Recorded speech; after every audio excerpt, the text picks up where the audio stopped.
Okay, so let's get into the content. So what are we going to be talking about today? We'll be talking about unstructured data, and really we'll be talking about all sorts of different types of data. So not only numbers and spreadsheets, but we'll be dealing with images, with sounds, with videos, graphics, geocomputation, and so on. And to be honest, that's one of the kind of the most powerful features of Wolfram language is that you can import all sorts of different data, just like you import your normal kind of numerical spreadsheet slash table data. You can just as easily import images, sounds, and without any extra steps, without any extra setup, you're able to analyze them, get insights out of them, and so on. So that's really that's in my opinion that's one of the things that makes Wolfram language unique, is that it is able to handle, and this is very much on purpose. The whole language is designed to be kind of agnostic to the type of data. So you'll find that a lot of the functions in the language work equally well with text as they do with images and videos and so on. So I'm quite excited to talk to you about all of that. This webinar is a bit heavy on the kind of the examples. So we'll be going through, as you can imagine, if we're talking about that many types of data, there are a lot of examples, and it might feel a bit kind of like going through a documentation. So I'll try to kind of I'll try to take little pauses and tell you how I have used such and such function, computational workflow in kind of my work outside of the webinar examples as well, just to kind of break up the kind of the flow a little bit, make it a bit more interesting. But I think you'll find that very interesting. So let's get into it. Yeah, I kind of I mentioned that we'll just be dealing with all sorts of different data. This is a bit more. Oh, sorry, this is just a bit more specific into the types of workflows that we'll be doing with the data. So we'll be doing partitioning, noise removal, obviously related to audio. Although we'll do some things with video as well. Semantic analysis obviously has to do with text and so on, but we'll get into all of that shortly. Okay, so let's take a step back, kind of zoom out a little bit, and think about what do we do what do we mean when we say we're doing data science. So, in the most kind of simplified version of a data science workflow, you start with some data. Then the idea is you create a model based on the data you have, and then you generate insight. Now, in reality, it's almost never that simple. Maybe in university it is. I remember when I was doing my major was psychology, and a lot of times we would get these data sets that have been perfectly cleaned. The variables are sorted, they're named correctly, and we would be told, okay, do some analysis or find the p-value, do a t-test or whatever. And obviously that's a very idealistic example, because as soon as later on during my university life, when I had to go out and do experiments and get data myself, it never arrived in such kind of cleaned up or sanitized format. So a more realistic workflow in data science in any area, I think, is something like what you see on this slide, which is you start with the data, and then you have a lot of intermediary steps: cleaning the data, processing, augmenting the data, training, testing, validating, and so on. So there are a lot of steps. And the other thing is that data science workflows are rarely linear. You'll find that you might take all of these steps. You might go back once you've done something. For example, you select a model and you find, oh, that's not the right model. When you do, let's say, training, you go back, you select a different model. So it's very it's a much more kind of complex process than the idealistic take data, develop a model, get an insight. And so what we'll be talking about today is basically all of the steps in the middle. Obviously, we will start with data, but we'll be doing a lot of cleaning, processing, augmentation. We'll throw some machine learning in there. Um, Obviously, we'll visualize results, and hopefully, we'll get some insights out of the data that we started with. So let's see what that looks like. This is just before we get into the specific examples. Just a word on the language itself. So one of the kind of distinctive features of Wolfram language is symbolic computation. So basically, as far as the end user is concerned, a lot of the objects um, in the language are represented in a kind of user-friendly form. So even though the language itself uses kind of a strict, very um, programmatic-like syntax, like you can see here on the right-hand side, um, as far as the end user is concerned, they can work with the objects themselves in the highest level possible. So we have a few examples here. So this is what a maths example might look like. So for example, you can have this kind of equation here on the left hand side in your notebook, and you can manipulate that directly. Now, in the language itself, when you do any computation, what the Wolfram language interpreter is seeing is this on the right hand side. But you, as the end user, you can work on the symbolic representation of that programming code directly, which makes it more user friendly.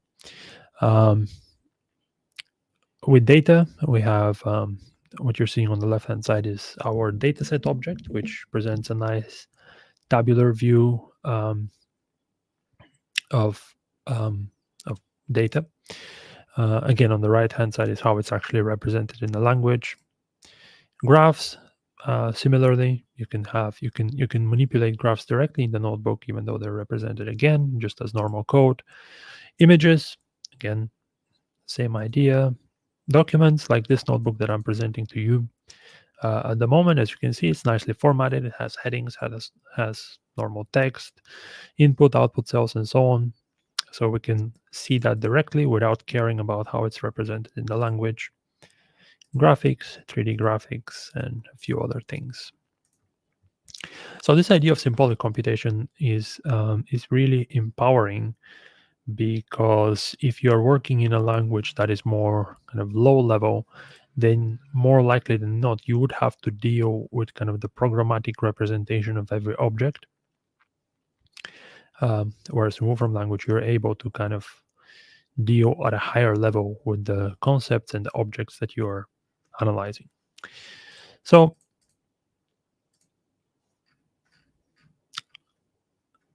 let's move on to some common issues when we are dealing with data. So I just showed you maybe 6 or 7, 8, 9, 10 types of data.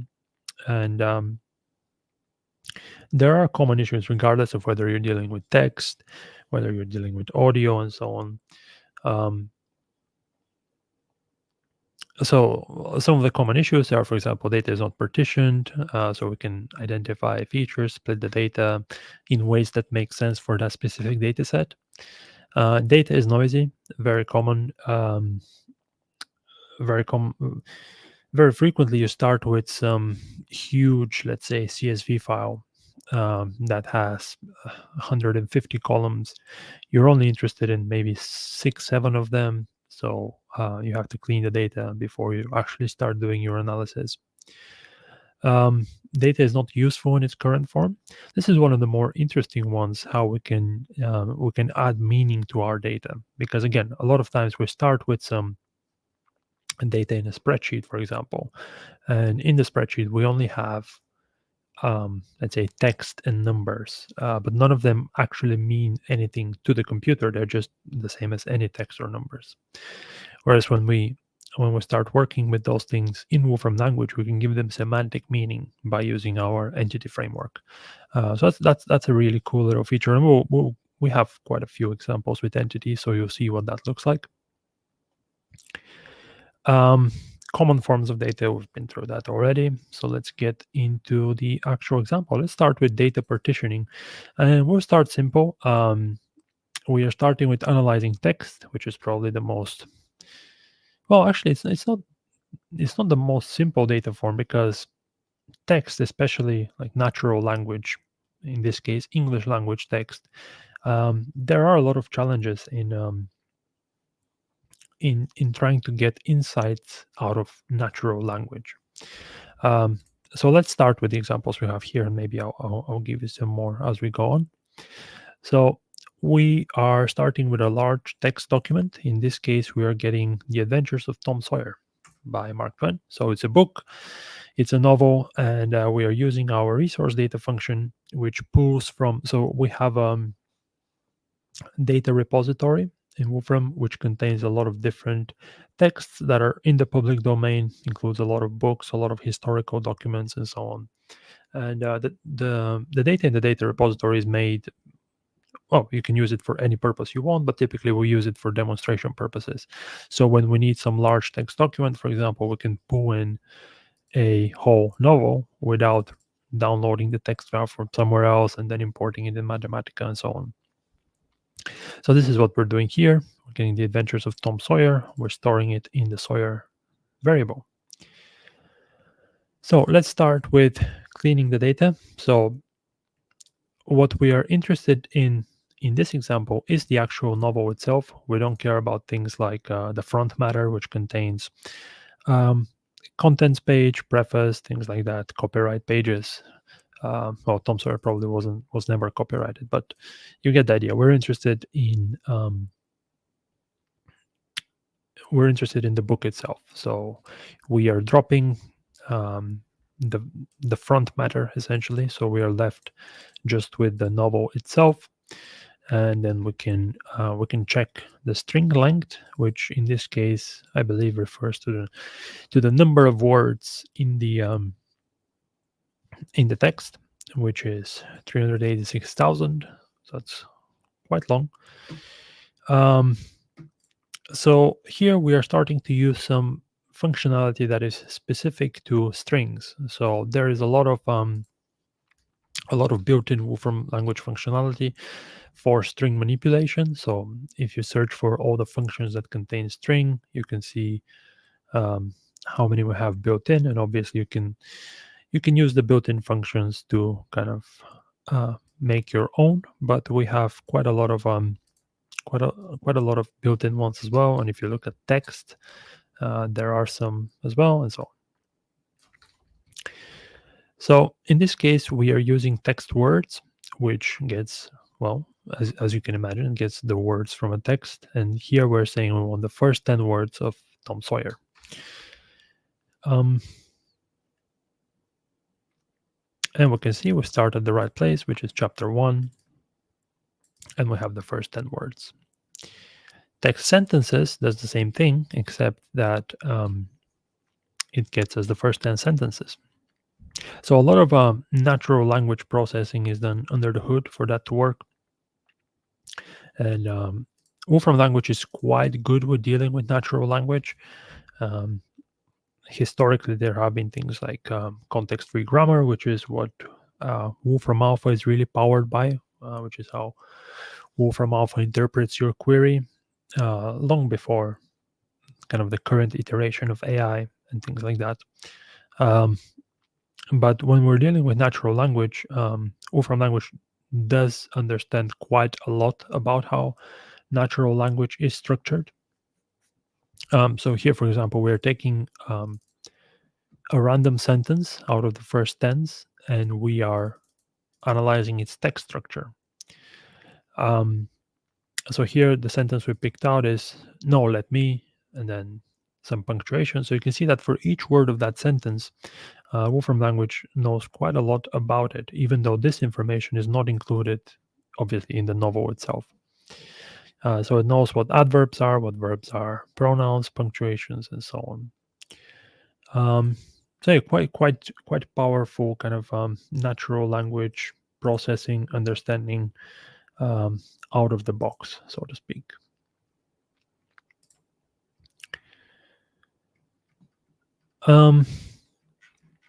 Okay, so we'll come back to some more text examples later on, but this is just to kind of give you a flavor of some of the built-in functionality that is available for processing text. Now,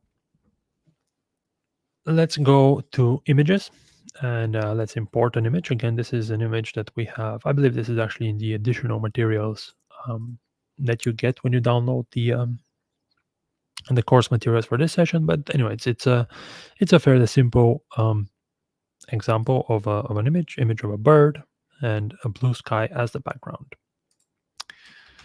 So here we are taking that image and we are using a function called image key points, which finds key features in the image and returns their coordinates. So what does key features actually mean in this example? Typically in the general case, it is features that are kind of distinctive in the image. So if we take this image as an example, most of it is just the plain blue background, and the kind of the distinctive features in the image are obviously the bird. So ideally, if we use image key points on this image, it will give us the coordinates of the bird. So we have a list of coordinates, and then we can use image trim to kind of trim, to crop essentially. Yeah, to crop the image around those key points that we identified. So here in the second kind of slide, you can see which points did image key points identify. So you can see, as we suspected, the kind of the distinctive points are around the bird, and then we say we want to crop around around the area of those key points. So essentially, what we end up is only with the bird itself.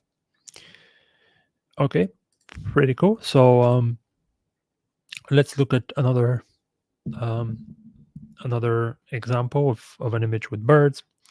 And here we're going to use, again, image key points, and we're going to use find clusters. So find clusters is a bit of a more complicated function if I bring up the documentation. So this is useful when you're looking for clusters of things in an image. In this case, it makes sense because we have 4 different birds and we need something to identify all 4 of them. So we're using find clusters, and there's a lot of, obviously, as you can imagine, a lot of maths happening in the background, and you can control some of that by specifying different options. So, for example, um, how do you calculate the distance between the image key points and the rest of the image? In this case, it's Euclidean distance. We can do the documentation can lists quite a few different methods. So if you really so if you're experimenting with some data, you can leave this kind of blank. But if you're, let's say, a power user and you know exactly which distance function you want to use, um, then you can specify that directly. And then we can use highlight image to kind of highlight the points that our find clusters example identified. So here, and we're saying for each cluster, color it in a different color, so we can kind of see that this is one cluster, this is another, this is third, and so on.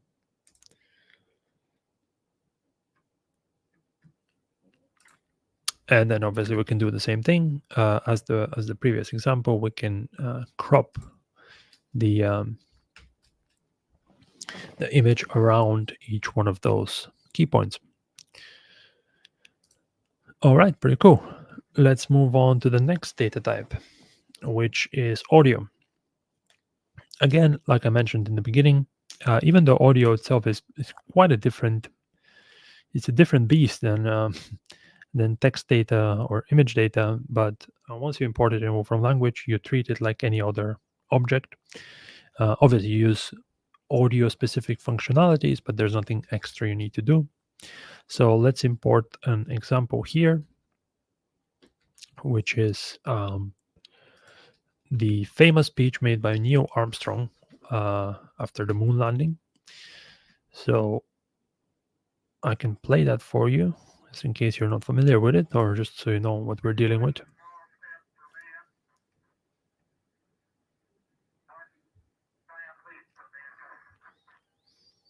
All right, so hopefully you heard that. Hopefully I'm sharing my screen correctly.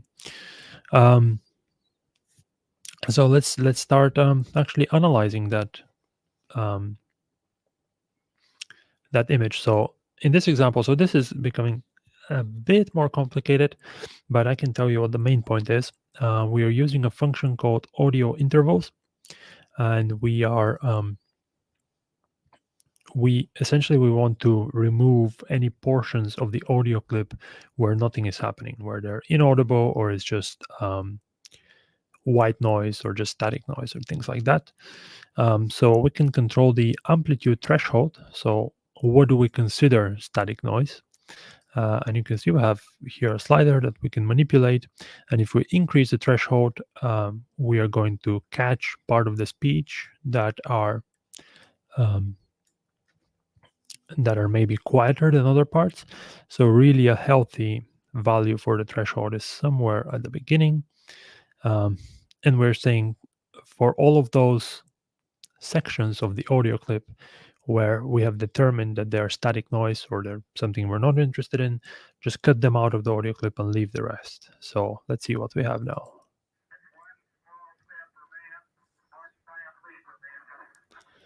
All right, so we have preserved essentially Neo's words, um, and we have cut out the white noise.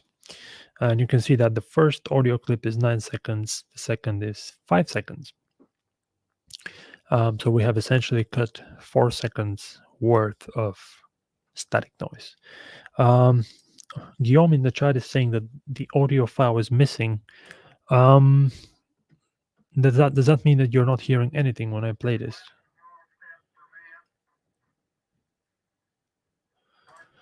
I think I'm probably not sharing my screen correctly in Big Marker. If that is the case, hopefully you can hear it. Let me know, and if you don't hear it, then I'll try to fix it. But you can play around with that on your own machine as well.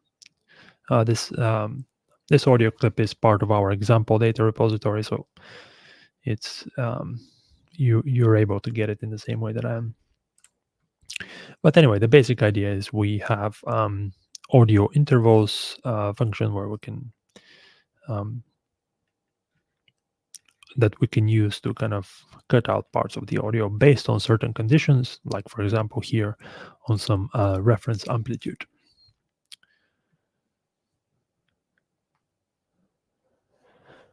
Okay, Guillaume is saying we can hear, but in the file, additional file, there's no audio file. Oh, okay, I see what you mean, Guillaume. So it's not in, it wouldn't be in the additional file in this specific example, because the example data is just data that is bundled in with your Wolfram Mathematica installation. So if you run this function, you should be able to access the file. So it doesn't, it's not part of the webinar. It's actually part of your Mathematica. I probably should have made that that clear. Okay. Let us move on to video. Just before I do that, Arash is asking a question. What about processing a mixed of these data types? For example, seeing if the captions to a video matches the spoken words in that video. So that is something that you can definitely do. We don't have an example of exactly what you're mentioning, like comparing captions to the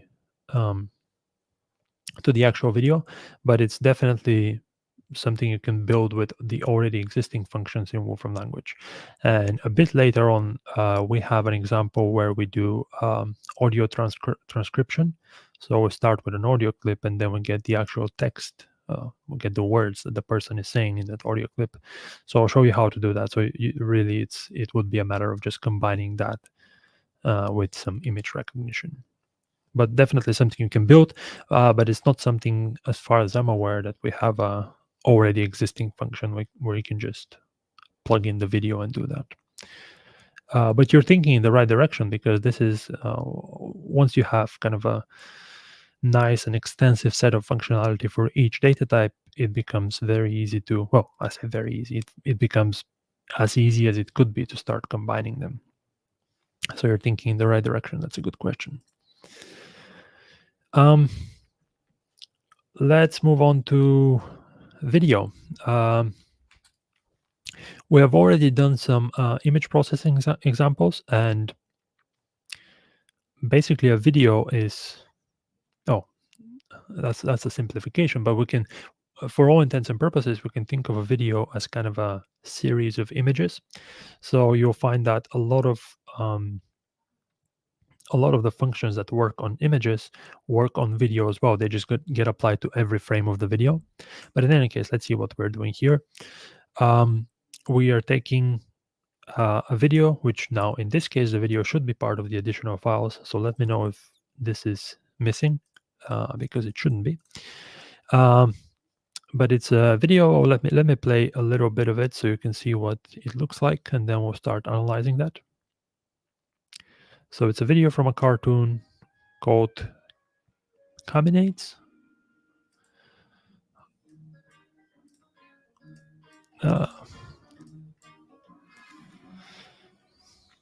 Anyway, it's just a simple cartoon video. I'm not going to play 2 minutes of a cartoon, but it's a cartoon video where this our main character, I'm presuming, goes through different scenes. They're trying to cross the road, cars are flying by, and so on. So we have this video stored in a variable. So the first thing we are going to do is we are going to apply this image distance function, which again, let's have a very quick look at the documentation. It returns the distance between image 1 and image 2. So normally you would use it with 2 images, and it will give you some measure of distance, like how different, essentially, a numerical representation of how different the 2 images are. In this case, we are applying it to video. And what we are doing is we are getting, we're comparing each frame with the frame that comes right after it. And what we're trying to do by doing that is to find out where the scene changes. So, for example, if the character is just moving its head, then the distance between the 2 frames will be very low because it's mostly the same frame. Maybe the character's head is in a slightly different place. But if there is a scene change where the screen goes to black and then we have a completely new background, for example, completely new scene, then the distance between that frame and the previous one will be very large. So here we can plot the differences between the consecutive frames, and we can see that the peaks here kind of signify a big change between this frame and the previous one. So these are likely where the scene changes to something else, or when something happens like a car going past our character. Like you can see, if I can get the right frame, say for example, this frame is going to be very different from the one that comes right after it, because then the car is gone and we're seeing a completely different image. So with that knowledge and with that functionality, let's split the video in different scenes. So here we're dealing with what is it, 1.5 minute of continuous video. We want to split it into scenes, so maybe we have 5 or 6 different scenes. Now, how we identify where to split is we can control some of the parameters. So we can be more sensitive to or less sensitive to scene changes, and there are a few parameters we can control here. The Gaussian blur. This is basically applying a blur filter to each frame of the video and then comparing the distance between 2 frames. Then we have sharpness and height. So I'll leave these at fairly reasonable values, fairly reasonable defaults. Let's see what we get. Hopefully this should give us, instead of 1 video, we'll get 19 videos. So that's probably, I was not conservative enough with my parameters, but let's see what we get out of it. So every time you're doing video processing, it's going to take some time because it's quite a resource intensive operation. Video processing is. Let's just give it a few seconds and we'll see what we get out in the end. All right, so based on my parameters, these are the how many the 19 scenes we have. So let's just play one of them. So you can see that, for example, when the cars are passing by, we have identified that as a different scene, which it probably isn't, but because of how we are calculating the image distance, it seems like it's a different scene. So let's just play one to see if we have a reasonable result. Let's play the first one. So we have a fade in into the intro, and we get the main character walking past. And then once the camera zooms into the character, we have interpreted that as another scene. And here are cars passing by, so you kind of get the idea. I think this is it for this example, just doing some fun things with a video. And essentially, we are treating the video as a series of images. So again, as far as the functions you're using are concerned, we can apply the same functions to a set of images or to a video. It works just as well. Okay. Noise removal. Okay, so we're back into text data now. So let's see what we're doing now. So we are dealing with, in this case, just a simple sentence, no longer a book. We're dealing with the sentence, the apple on the table was red. And we're passing that sentence to delete stop words. And delete stop words is a very useful function. Usually, it's usually part of the pre-processing of any text that you want to analyze.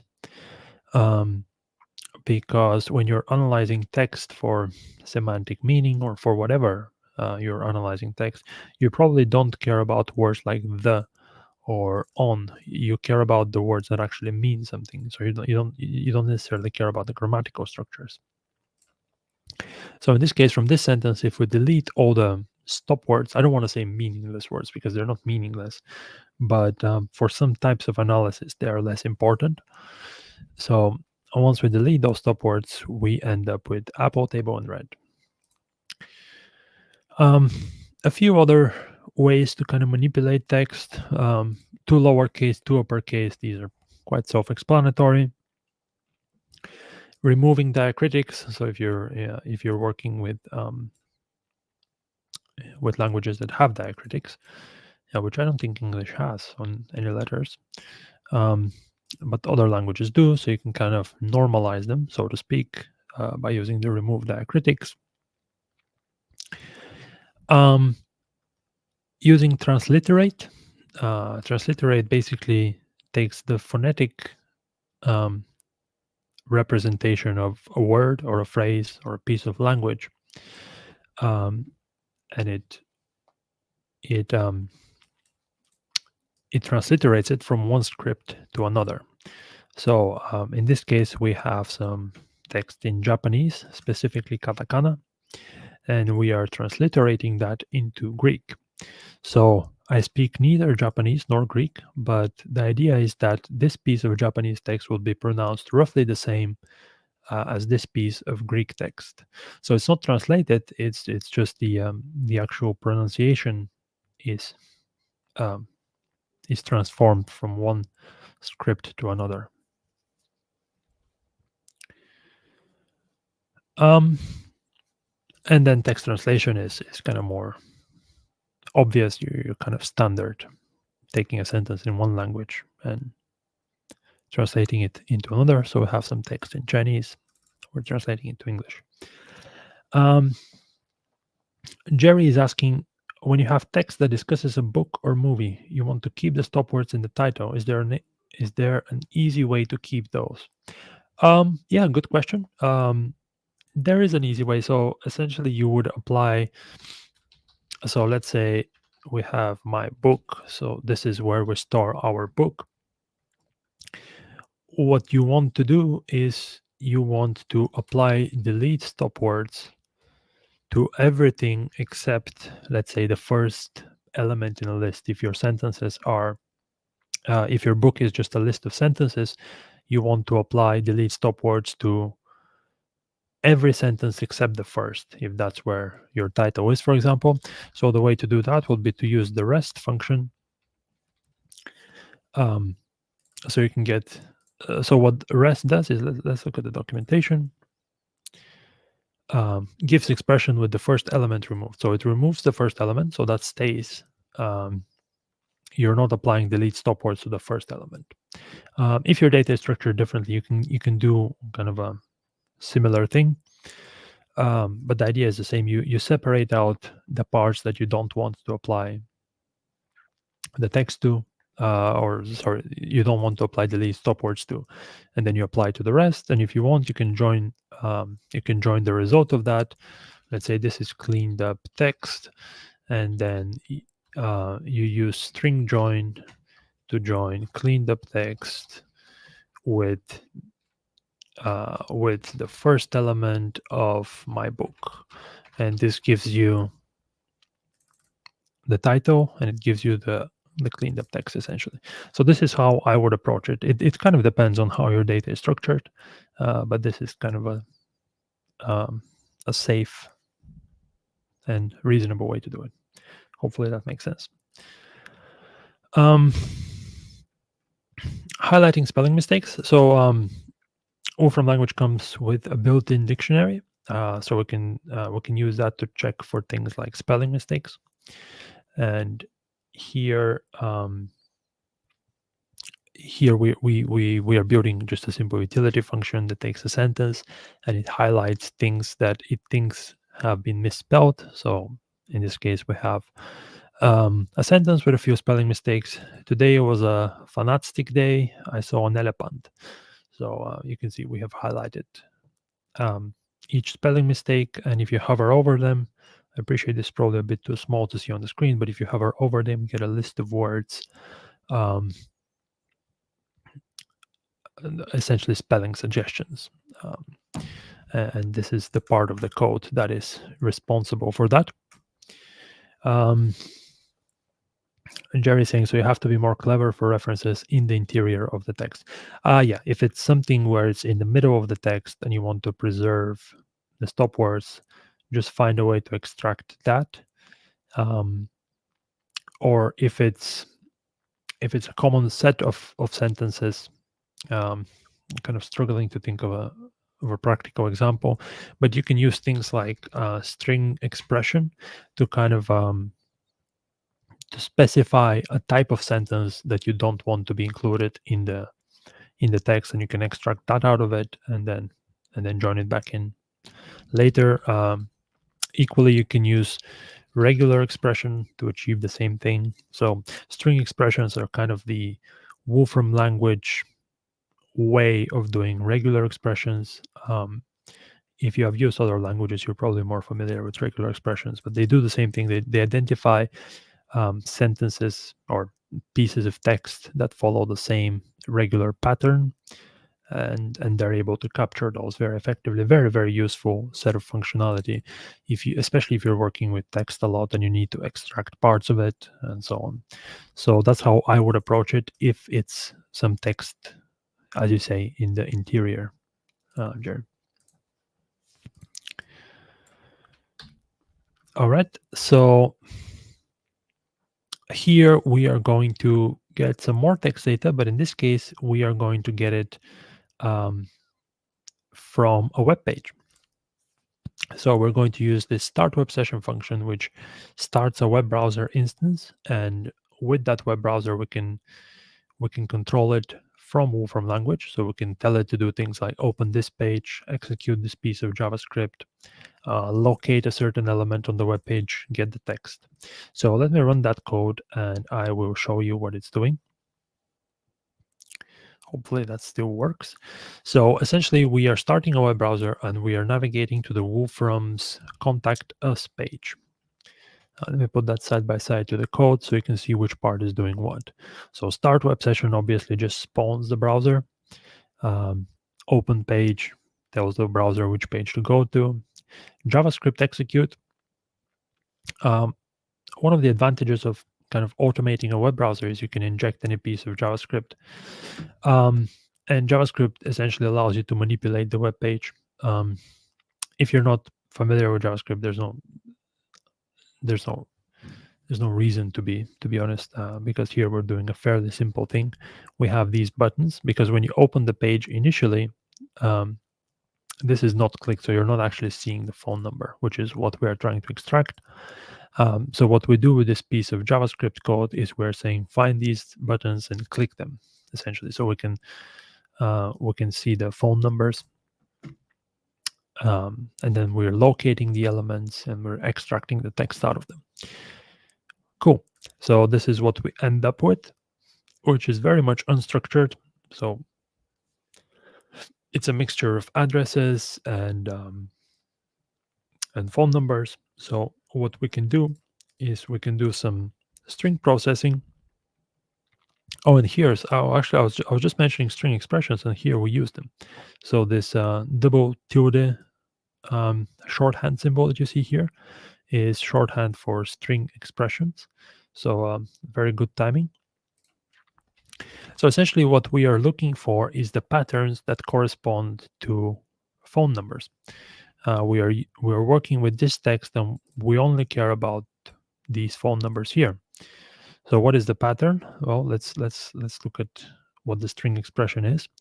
So we're looking for patterns that start with phone, colon, space, and then we are looking for any of these symbols, essentially.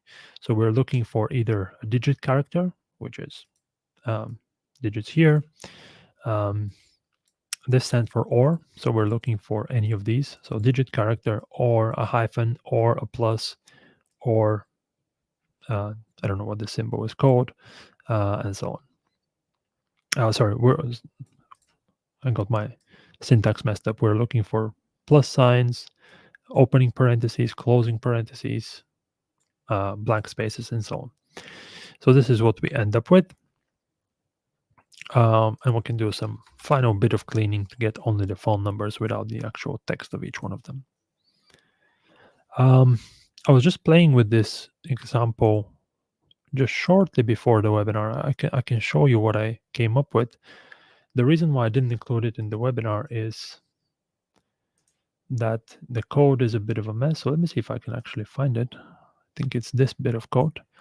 Let me just copy that into the notebook and show you what we can do with this data, because the example is kind of underwhelming at the moment. So don't mind the code. The code is horrendous, but I want to show you the end result. Oh, it's not going to work. Let's see. Did I copy everything? Oh, I need to start here. Okay. So again, we're doing the same thing at the beginning. We're going to the Wolfram Contact Us webpage. And then instead of just getting the phone numbers, we are getting the phone numbers and the locations of each offices. And the way we get the locations, if I go to the web page, I can show you.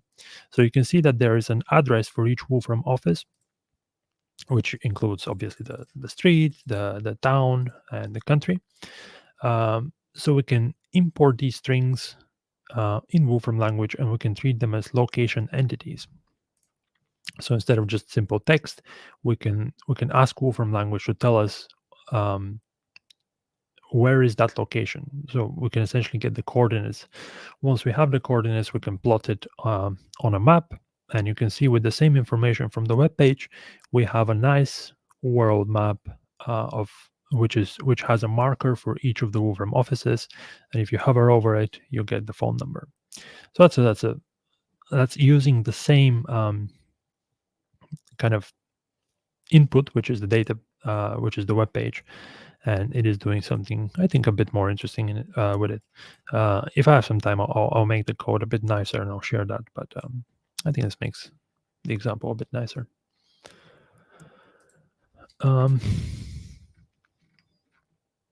Okay, moving ahead. Sorry,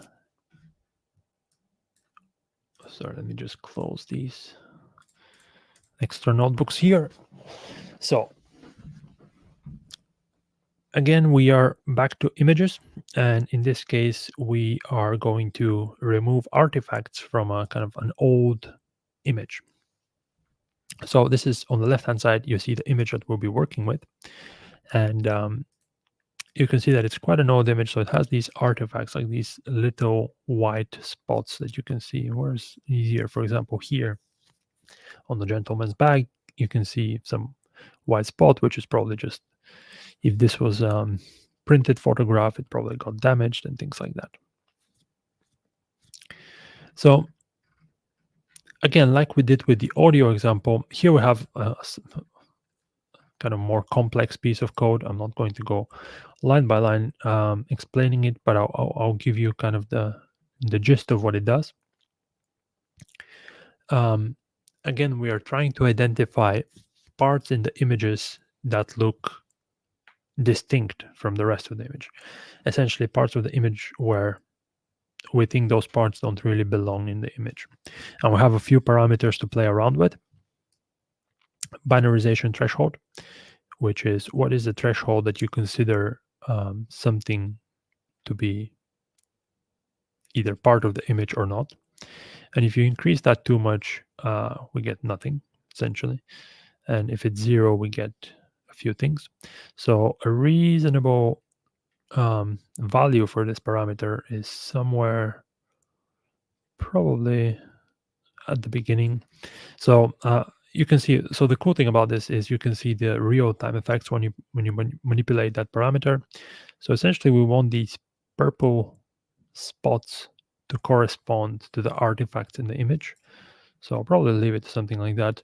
Filling size, again, another parameter that you can control. Essentially what we are doing here is we are tinkering with these parameters so we can get kind of a nice mapping of what our function is selecting and the actual artifacts in the image. Once we're happy with that, we can use the inpaint function. Where is the inpaint function? This is the inpaint function. And we are passing all of the regions that were identified by our kind of big function here. And you can see, hopefully, the resulting image is a bit more polished with some removed artifacts. And if we are too aggressive with them, let's try something more aggressive. You will see, hopefully, that looks a bit different. The cool thing about these manipulate elements is that even though the code is it's fairly complicated, and you can go line by line with the code yourself, but because they are kind of reactive and you can see the effects of changing the values in real time and things like that, this is essentially a kind of a almost a standalone application, where you can imagine if this had its own interface instead of it being in a notebook. That's basically an application that many people might find useful. So it's very nice that you're able to do things like that in the language itself. So did I run this again? Okay. So yeah, you can play around with that, but the idea is that we are, again, image processing, looking for a distinct part of the image and using inpaint to kind of fill them in.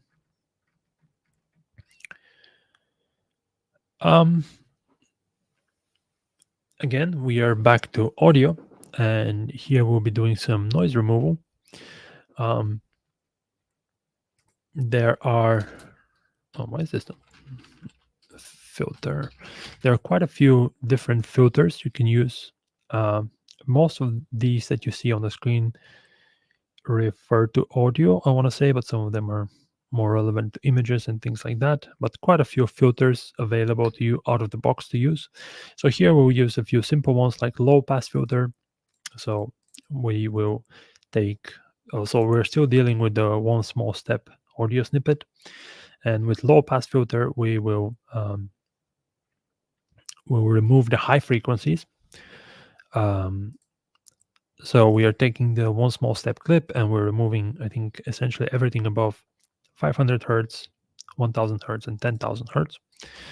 So we can run that to see what that looks like, and that gives us 3 audio clips, one for each application of the filter, one for each value of the frequency. So let's see what the difference is between the three of them. I'll just play a few seconds from each.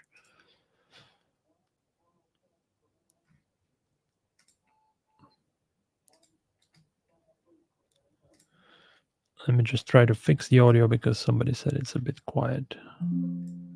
Hopefully this should be a bit better.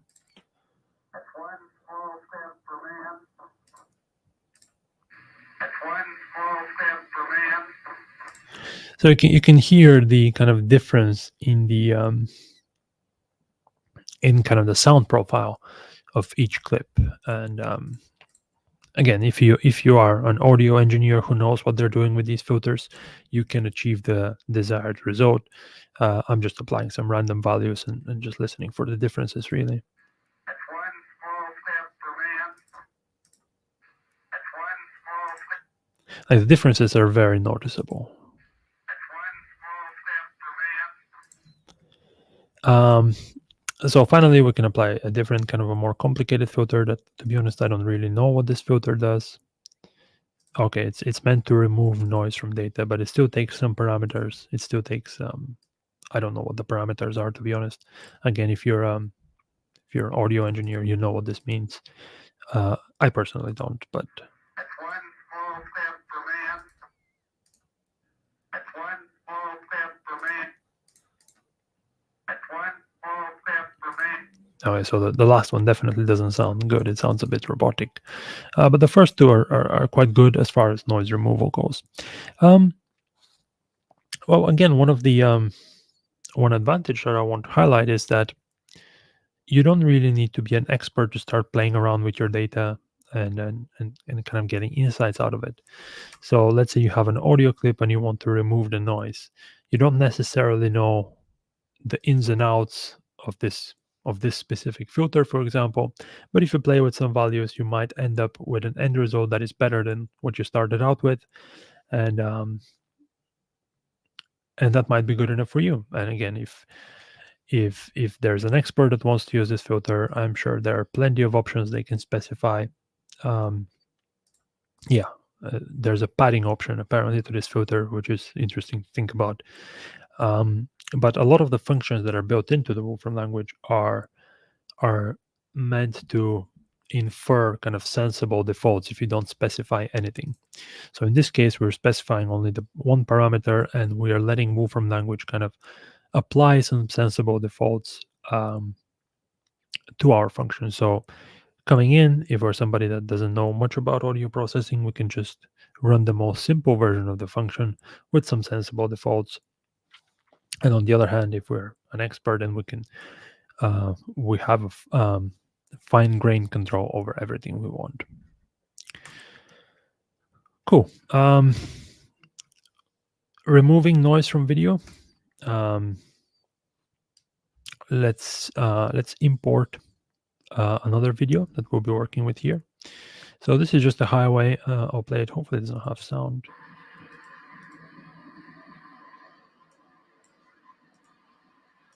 God, I can't. Anyway, apologies for the noise, but it's just a video of a highway and cars driving by. So again, the interesting things, or we can think of this video as having moving elements, and we can think of the video as having static elements. So the cars are obviously moving between different frames, but the background itself, so this grassland here on the side, the sky, is obviously not changing frame to frame. So we can use that that kind of information to start manipulating the video. So again, we'll be using the image difference function, which I believe we used in our previous image example or video example as well. And we are going to identify the things that are different between each frame of the video. Just to show you how the concept works, we have taken two frames from the video, frame 10 and frame 11, which you can see here and here, the first two images. And we're asking Wolfram, so we're using image difference, and we're asking Wolfram language, where are the differences between these two frames? And essentially what we get is an almost perfect representation of the different cars, because everything else is static. So it's the same in frame 10 as it is in frame 11. So just by using image differences, we are able to effectively locate the elements that are moving. Once we have those, we can use that information to produce a video. Which, oh, why can I not? Trying to mute this. Well, I'll play it like this. So here we have produced a video that is only focused on the moving parts in each frame. So you can see there's no background, there's no sky, there's no infrastructure, it's just the moving cars. Well, the last frame has everything because there was nothing to compare the last frame to, but you get the idea. Obviously, the cars don't have a lot of detail, and you can tinker with, again, with the different parameters in image difference, and you can kind of fine tune that for your specific video. But you can see just with essentially with one simple function, we are, well, okay, two functions, because we have to map this to the whole, to each frame in the video. But just with that, we're able to do something quite cool, which is to kind of separate out the moving parts from the background. Here we'll do a bit more, some more video processing, some kind of fine tuning to identify the cars more accurately. Because you can see that, for example, here some parts of the landscape are identified.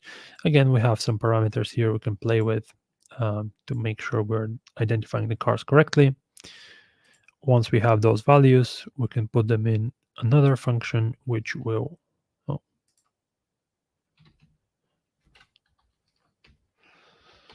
me just make sure the syntax is correct. And we'll do some video processing, which will attempt, again, we're dealing with video processing, so it takes a few seconds, but this will attempt to kind of remove the background from the video and just focus on the moving parts.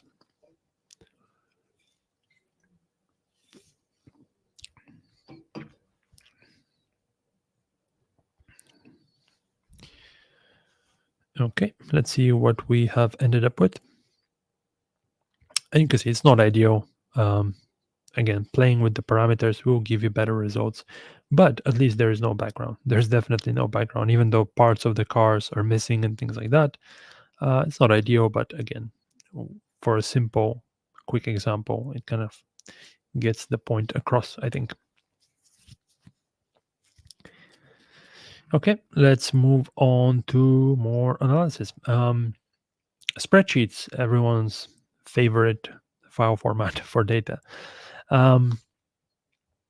Obviously, goes without saying that we are able to import spreadsheets into Wolfram Language and basically do all sorts of analysis on them. Here we are dealing with a CSV file, comma separated value, very common file format for storing data. And this is part of the webinar materials.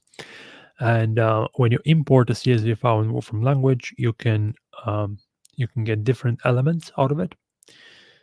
And here's a list of all the elements you can get out from a CSV file. So typically we are interested in the data, which is the actual contents of the CSV file, but you can get other things like how many columns are there, what are the labels, what are the types, the dimensions of the data set, raw data, and so on. So we can kind of inspect our CSV file, not just for the data, but for each one of these elements, which we'll try to do here. So we are creating a simple tab view. So we have different menus for each of the elements.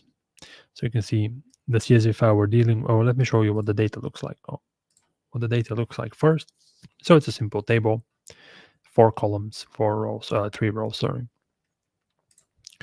So you can, you can inspect the different elements of this data set. You can get some information about the file itself. What is the file size, file name, so on. So one cool thing that I kind of mentioned previously, but I didn't go into any details, is that when you import, so in a CSV file, you can have a string that says London, for example, but that's just a piece of text. It doesn't mean anything. So if you open this file in Excel, this will just be a piece of text. Excel doesn't know anything about about what this text represents. It's just a string of characters as far as Excel or any other kind of similar software is concerned. One of the advantages of doing analysis in Wolfram language is you can give semantic meaning to each of those elements. And in fact, a lot of that semantic meaning can be done automatically. So you can use, instead of using import, you can use the function semantic import, and this will try to find any pieces of string or dates or any quantities, any values, and instead of importing them just as plain strings, it will import them as entities. So let's see what this looks like. I wonder if this is the way to do it. So with normal, we can see what the actual, again, this data set that we're seeing here, by the way, is one of the kind of the high level symbolic objects that we can manipulate, that we can use to explore our data, because it looks quite nice. The header row is colored differently. It's a nice table and so on. But if you want to see what the actual data looks underneath that nice symbolic object, you can use the normal function. You can pass it the data set. So you can see, even though London looks like it's just a normal string, it is actually, because we use semantic import, it is interpreted as this London city entity. So if you hover over that, you can see the exact kind of representation of that. So what is the advantage of doing that? So if I copy that and I paste it here, once I have this this entity, I can get a lot of different things. There's a lot of built-in information, in this case about a city, but really all sorts of entities in Wolfram language have all sorts of information related to them that is already included in the language, and it can be used to kind of augment our data. So for example, once we have that, maybe we want to say the population of London. So we just pass this this property called population, and we get out 8 million, almost 9 million people. It's a lot of people. But yeah, that's the advantage of oh, this is actually the example that's already in the notebook. Yeah, the also not just the cities. In this case, the first column, which contains the dates, have also been interpreted as date objects in Wolfram language, again, instead of simple strings. Because they're date objects, we can do some date computation on them. So we can say, what is the difference between the first and the second date in our data set? And we get 31 days. So we're comparing 1st of January to 1st of February. Again, if this was just a simple string saying 010120, you wouldn't be able to do this kind of date computation. But because now they're date objects, we are able to.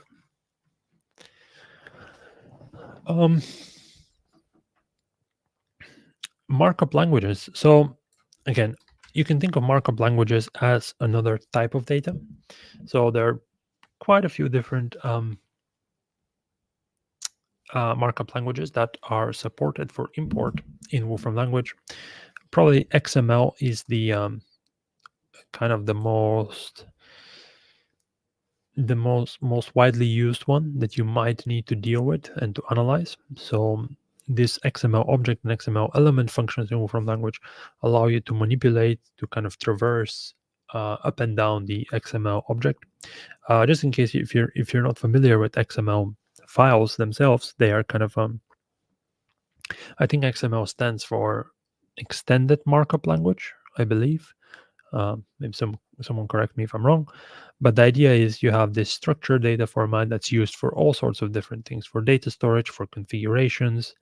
One practical kind of case where you see XML objects widely used is sitemaps of news websites. So if you have so let's take the BBC as the example. And basically every news site stores on their server a sitemap, which basically points to it's a structured kind of data set of all of their news articles.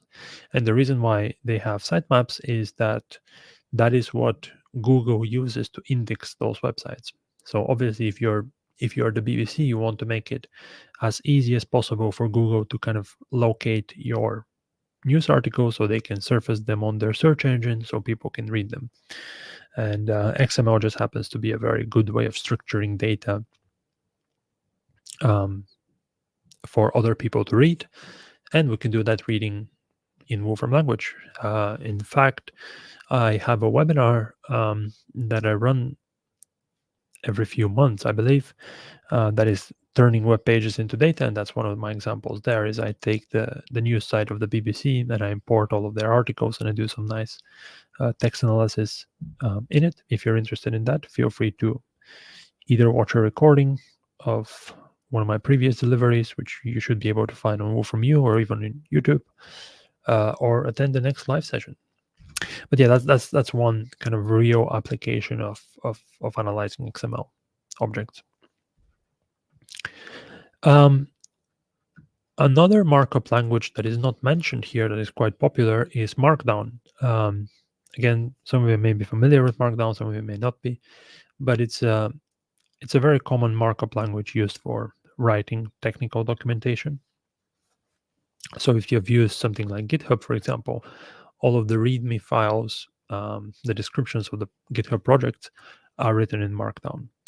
Now, full support for Markdown was introduced in 14.3, so a few weeks ago from the time of the delivery of this webinar, which is why we haven't really added it here. But if you're using 14.3, you are able to work with you're able to work with Markdown documents directly, which is really cool. I use Markdown myself quite a lot, so a lot of times I would write something in Markdown and then import it in Mathematica and do my kind of coding alongside that. Very useful, very cool. All right, we are back to text, and here's where we'll start playing a bit more with entities. So we're back to our Tom Sawyer book, and we are taking the first 10,000 words from Tom Sawyer, and we're using the text cases functionality to find all the mentions of cities. So this works in a similar way to when we were importing that simple spreadsheet. So what text cases is going to do is it's going to iterate over each word of those 10,000, and it will try to interpret each one of them as a city. Now, for most of them, it's going to fail because most words in the text are not going to be cities. But whenever a city is mentioned, it's going to succeed, and then it's going to get added to the list. And then finally, we'll count all the mentions of cities in the first 10,000 words of Tom Sawyer.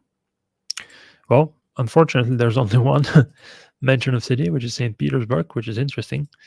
I haven't read Tom Sawyer, actually. I wonder why they mentioned St. Petersburg. But here we can split our full book into different chapters, and we can do some other kind of text case.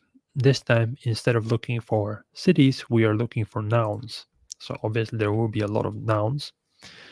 So here we are picking a random chapter from the book. In this case, the random gave us chapter 31, and we can see the most common nouns in chapter 31. So time was mentioned 12 times, way was mentioned 11, and so on. So again, using the kind of the built-in understanding of language that is already in Wolfram Language to do some interesting things.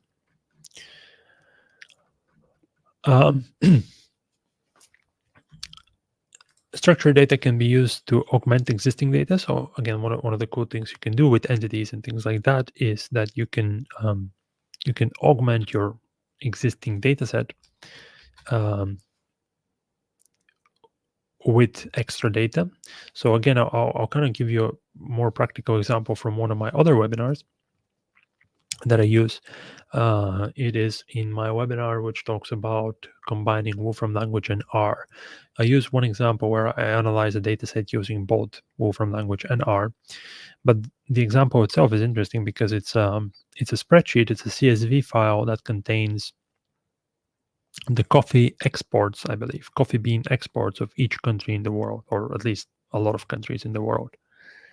And what I do in that example is I construct a model with some predicting factors. So I want to identify what predicts whether a country will export um, high amounts of coffee or low amounts of coffee. So obviously the climate is the main thing, as you can imagine.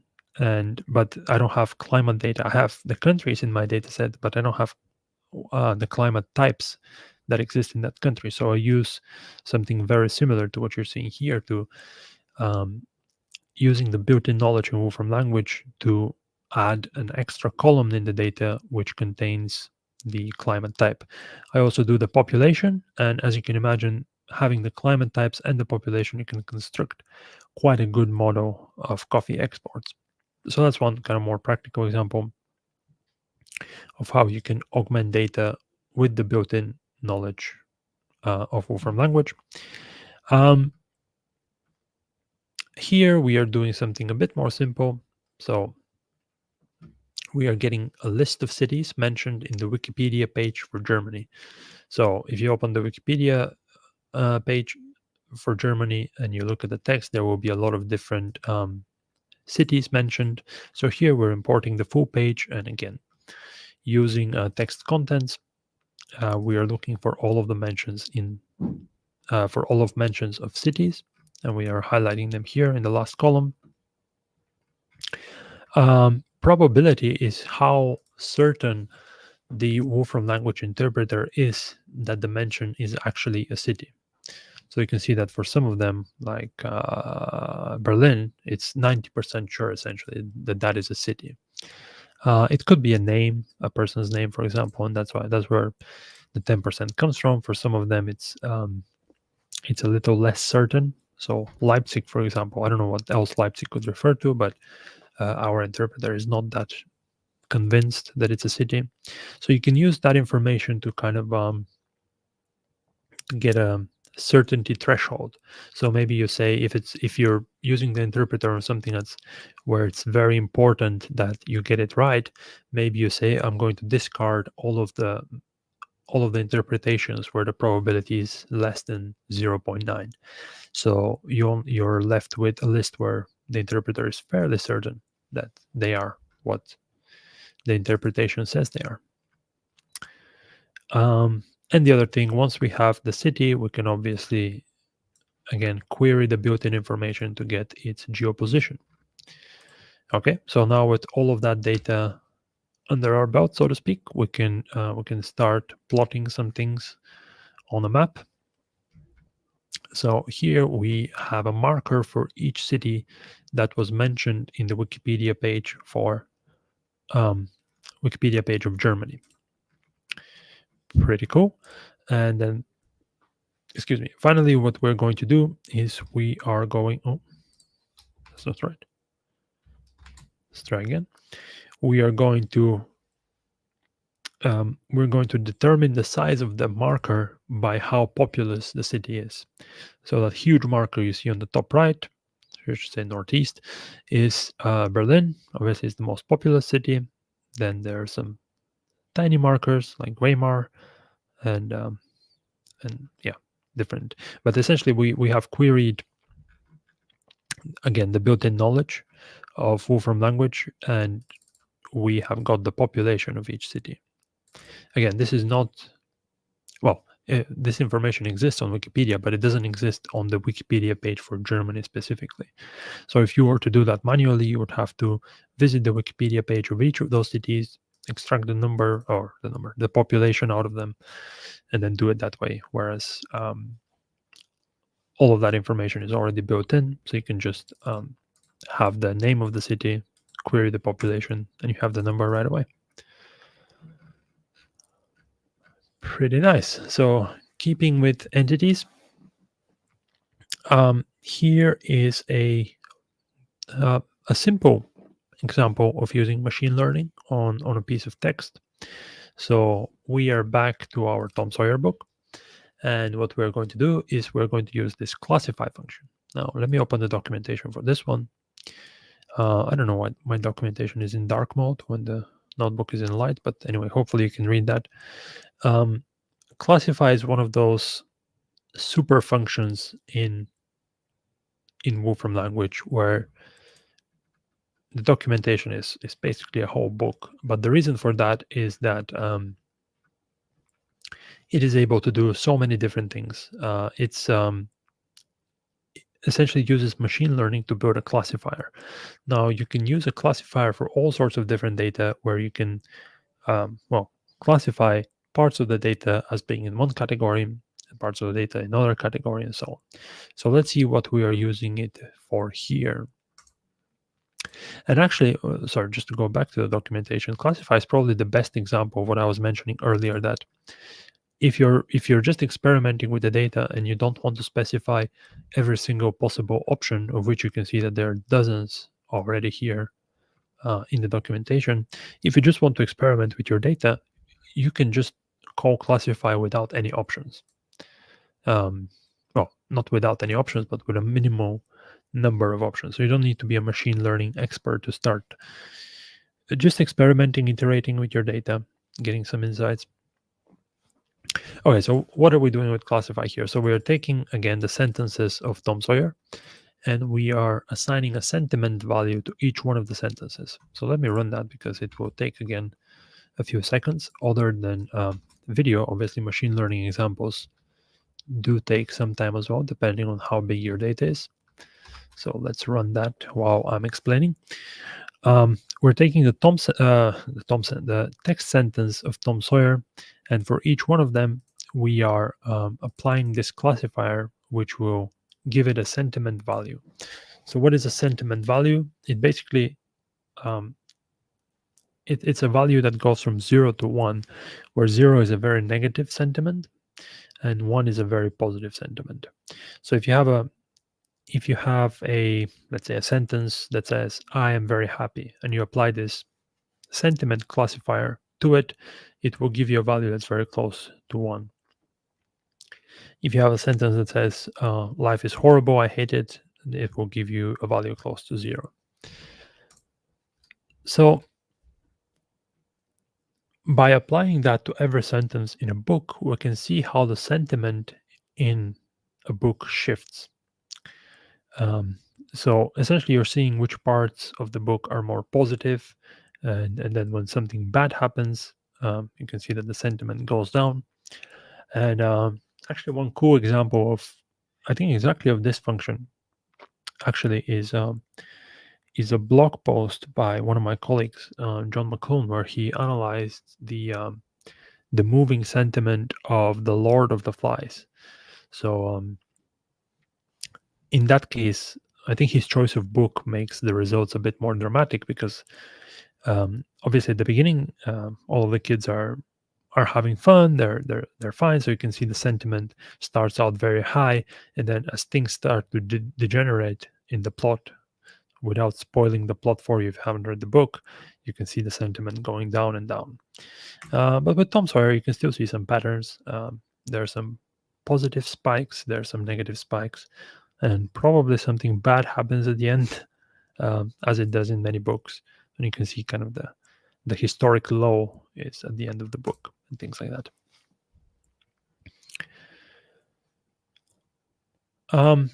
Find textual answer is an interesting function. It uses, I believe it uses a kind of rudimentary neural network to answer a question, whereas nowadays you would probably feed the whole text to an LLM and then ask it this question, and you'll get a more sensible result. But this is a kind of a more rudimentary example where you feed the whole text to a neural net, and then you can ask any questions you want from that text. So in this case, we're feeding the Wikipedia page of The Adventures of Tom Sawyer, and we're asking the question, when was it set? And based on the information in the Wikipedia page and our question, we get back some reasonable output. So apparently Tom Sawyer is set in the 1830s or from the 1830s to the 1840s. Again, I haven't read the book, so I don't know if that's true, but as with I think nowadays we all have much better intuitions to not take LLM outputs at face value, or hopefully we do. So always verify things that come out of that. All right, I think we have one more example before we wrap up. Let me just see if that's true. That is not true. We have we have quite a few more examples. Let me see how much I can get through in the remaining 8 minutes or so. I think I actually might skip this one because it is very similar to what we did before. When if you remember, when we were kind of finding clusters and finding distinctive points in an image, when we did with the birds. Here we're essentially doing the same thing, but as well as finding objects in an image, we are asking Wolfram Language to classify what they are. So in this case, we're finding sheep. Threshold, essentially confidence threshold, how certain Wolfram Language is that this is a sheep. So if we have a very high value, we'll only get the most obvious sheep, hopefully. And if we lower that value, we get random things that might be sheep. Same thing with a different image. In this case, we get more. We get different objects because this is an image of a table. We have different things: bows, plates, cutlery, things like that. Sorry, I'm going a bit fast through these examples, but they're not doing anything super interesting over and above what the earlier examples were doing. Here we can highlight each object that was identified. We can get more information about that. Oh, this is a interesting example. So it's interesting because it's very practical. So we start with a image of a page in a book. I believe this is from Alice in Wonderland. As you can see, this is an image, and even though it has text, we can't readily extract the text. I can't do something like select it and copy it and things like that. And but we do have a text recognize function which does just that. It uses something called OCR, optical character recognition. So it takes an image and it tries to give you back the text that is in the image, and it works quite well. Well, it works depending on how high quality your image is in the first place. As you can see, this one is high quality, but sometimes you have scans of old books, old scans, and that's when it might fail a little bit in some cases. But this is very useful because one application of this is when people want to analyze PDF files. So in many cases, PDF files actually have the text embedded in them, but in many cases they don't. So in many cases, they're just simply images. So what do you do if you want to analyze the text in those PDFs? Well, you just import them as images and you apply this text recognize function to each image and you get back the text. Hopefully, again, if the PDF is good quality, then this text will be pretty accurate. If it's degraded old page scans, you will suffer a little bit, but you might still get something interesting out of it. Cool. Very similar idea for speech recognition. So just before the webinar, I recorded a short audio clip, and then I can use this speech recognize function to kind of transcribe this audio into essentially captions. I can play this audio for you very quickly. Hello everyone, I'm speaking to you from the past. All right, so you can see that it has transcribed that sentence correctly. And we can do things like spectrograms and so on if you want to analyze kind of the sound profiles of your audio clip. I think this is the example that I'll kind of gloss over because so this. Well, I'll tell you what the example is about. It's about identifying or recognizing the main pitch in an audio clip. So here we start with some cello note, specifically the note A. Well, let me run the code just so we can see what that looks like. Essentially, you pass an audio snippet to pitch recognize, and it gives you a list of the pitch values at each time point in the audio. So you can see how that clip of a cello looks like when you plot the pitch. And here's some more technical information about the audio. If you are interested or if that information is useful to you, you can extract a lot of different things about audio. You can also shift pitch. So you can do something like I want to double each pitch value at each time point and things like that. Which, if you're into music theory, you can shift the scale up. You can shift a note to be 1 octave higher and things like that. And finally, we have again our, I believe, let me just see which video is that. Is it the one we used before? I don't remember. Yeah, it's the one we used before. So essentially what this example does is it tries to track each moving object and put a box around it. So let me see. I remember this taking quite a bit to process. So I probably should have done it before while I was talking.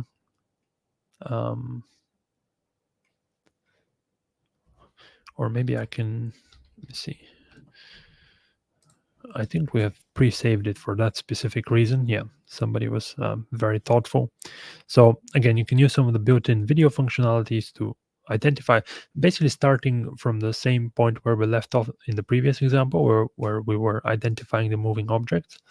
And here what we are adding is bounding boxes that follow the object through each frame. So I can play you a short clip of the video.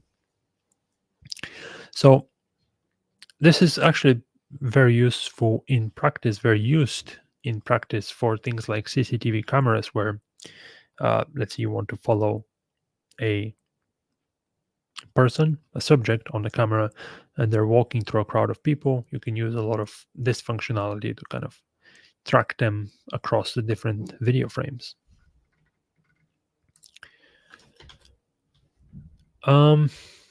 This is just the same video. It's going to take ages to process because it's quite big, and at this point we're doing quite complicated computation on it, but you can get the main idea. All right, I had to rush through some of the final examples. Apologies for that, but hopefully you got the main idea. The main idea really is that regardless of what data type you have, you are able to import it and immediately do analysis on it in Wolfram Language. With the advantage that with a lot of the functionalities, for example, a lot of the image functionalities are directly applicable to video and so on. And hopefully that gives you enough of an idea of the core set of functionalities for each data type, and essentially that lets you start combining them to do some interesting stuff. Just because of the breadth of the things we were covering, all sorts of different data types, we didn't really go in depth into any one of them. But again, the point really was to kind of give you a sense of what is already available in the language, what tools you have as a user to start building your own workflows.